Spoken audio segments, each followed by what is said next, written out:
Hello everyone and welcome back. Today we're going to be saying goodbye to the MK6 Transit and hello to the new Sprinter.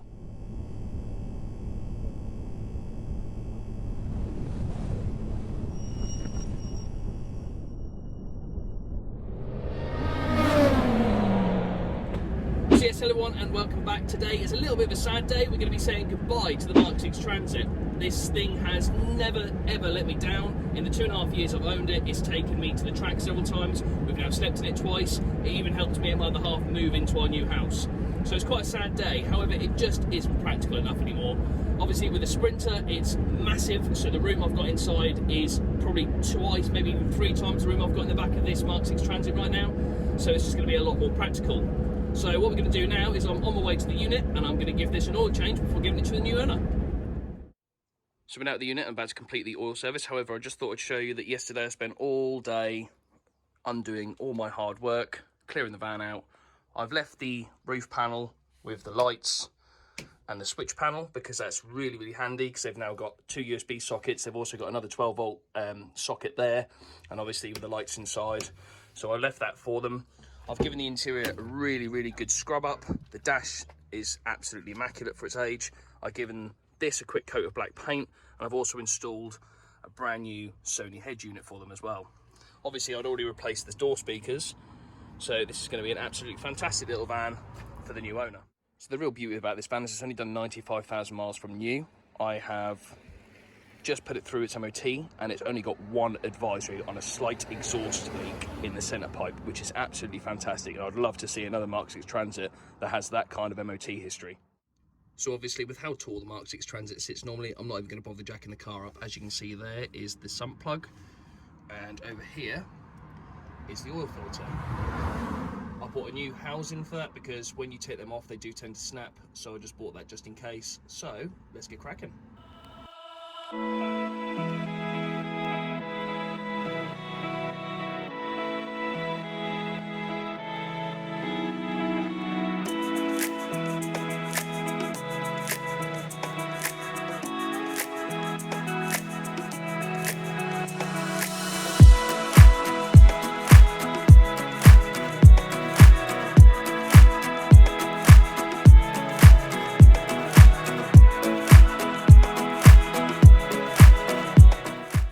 Like a lot of modern cars these days, they have these paper element cartridge filters.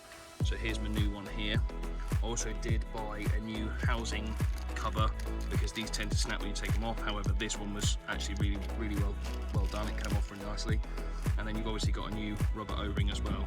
As you can see, the old one is starting to lift up when I was undoing it because it got stuck to the block. So what I might do is just put the whole new thing on anyway, and then that way I know it's all good to go.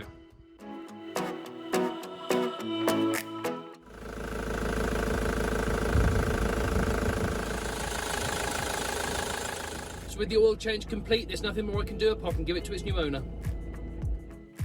So here we go. The Mercedes Sprinter is now here. Let's have a look.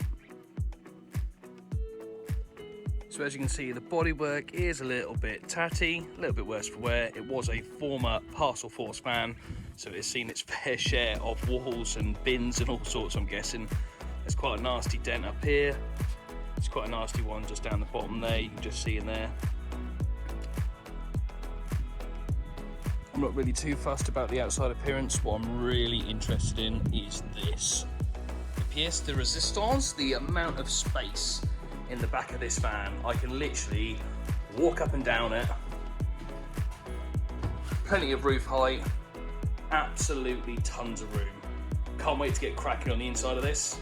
Obviously it's going to be a long process, it's going to be a lot longer than it took me on the MK6 Transit, but it's going to be well worth it in the end. So obviously there's quite a bit I'd like to do in the back of here. First of all, what I really love to do is get rid of this bulkhead here and fit the double spinning base for the front twin seats, so that when we are in the back we can spin the seats around and have almost like, not a sofa, but you know, a 2-seater, nice little space there, and still have all this room here. Obviously what I'd also like to do is fit the bed, and I want to fit it at the back, and I want it quite tall. I want it to sit about here so that I can put all my stuff underneath the bed at all times. So my toolbox, my tools, spare bits and pieces, spare wheels, stuff like that. It can all just sit under the bed permanently, and I'm gonna have to keep taking stuff in and out every weekend, and it's just gonna have its own little space. So as you can see, the interior is pretty clean, pretty nice. It's done 115,000 miles, so there is some sign of wear and tear and bits and pieces, especially on a vehicle this old. The driver's seat isn't the most comfortable. The padding on the side there has worn away quite a bit. You can feel the metal bar. In fact, you can actually just see it through the fabric there.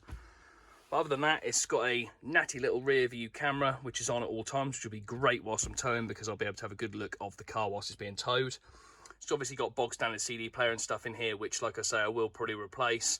And the twin seats here, these are in pretty immaculate condition. I'm really pleased with these, because like I say, what I really want to do is fit the base on these, which then spins round. So when we're in the back, I can spin these two seats round and we have a nice little two-seater area. So we come around to the back. The back is actually pretty much pristine. Like I say, up there is the little camera, which is absolutely fantastic. We have this T-bar thing here, which I will have to remove and fit the tow bar in, which I'll be able to do next weekend, ready for the following week and race week. So that'll be the first job. And then probably what we'll have to do is just get a blow-up bed and sleep in the back on the first race, and then I can concentrate on building the bits and pieces in the interior. The underside of the van is absolutely fantastic. There's no rust under here. It looks really, really clean. It's actually still got the cage for the spare wheel. Obviously, when these kind of vehicles get given to parcel force delivery guys and stuff, they take the spare wheel away so that you don't replace it yourself, because they can't allow their drivers to do that on the insurance. So the guy had given a full spare wheel package for this van, so I'll make sure that I'm going to put the spare wheel back in its place. So there we go, there's my new Sprinter. I'm really looking forward to start kitting this thing out, and like I say, next week will be the first time I'll work on it, because I really need to fit the tow bar. Until then, thank you very much for watching, and I'll see you in the next one.